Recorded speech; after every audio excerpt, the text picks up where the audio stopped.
घोटकी से हमारे bureau chief Syed मंदर हुसैन शाह बुखारी के मुताबिक थाना ए सेक्शन घोटकी पुलिस ने भरपूर और फैसला कुन कार्रवाई करते हुए वापडा की चोरी शुदा तारें और केबल्स बरामद करते हुए दो खतरनाक मुलजिमान को गिरफ्तार कर लिया।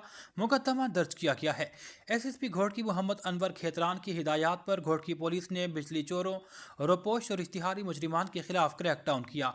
थाना ए सेक्शन घोटकी के एसएचओ मुश्ताक अहमद जतोई ने अपने अमले की हमरा खुफिया इतला पर कार्रवाई करते हुए नवीद वल्द खान मोहम्मद और नसीर वल्द मोहम्मद वारिस को 11 वोल्टेज वापडा की भारी मिकदार में चोरी शुदा केबल समेत गिरफ्तार किया।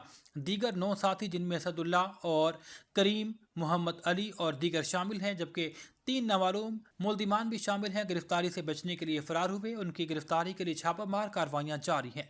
गिरफ्तार मुलजिमान से तफ्तीश जारी है। मुकदमा दर्ज करने के बाद कानूनी कार्रवाई शुरू कर दी गई है।